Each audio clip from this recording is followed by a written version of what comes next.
a game plan, you have to know who you're dealing with for one. You have to know who you're fighting. You have to pay attention to what their habits are, and you have to attack their habits. Something that me and Billy Briscoe would talk about all the time. He said, "Don't go after a fighter's mistakes. Go after their habits because habits are harder to break." And I believe that to be true. Habits are harder to break. So you definitely want to see what a fighter's doing, and then you want to see if you can go ahead and take advantage of those weaknesses.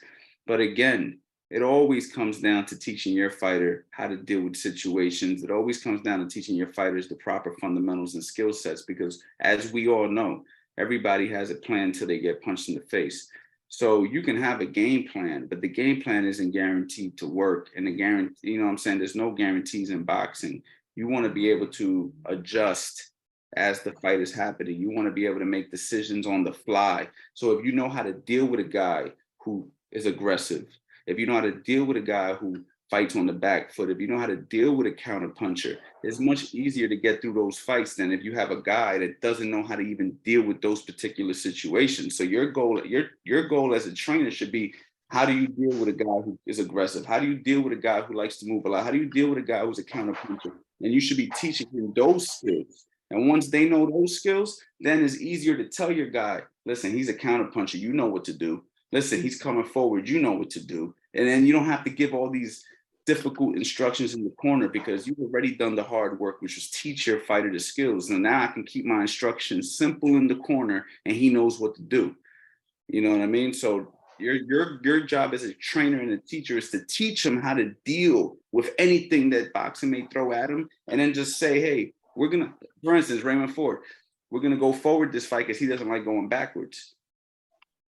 That was the game plan. That was it. Now, we didn't say you're gonna slip and do this at this moment. No, we just said go forward. We're gonna take it to him. You know what to do.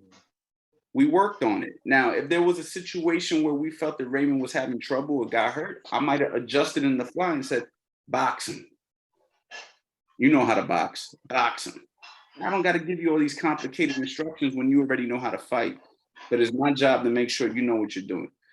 Yeah, yeah, it's interesting because when you're fighting someone, you may see something and capitalize on it. But if that fighter then sees that you've seen that mistake, they stop making that mistake. You need to go on to the next plan.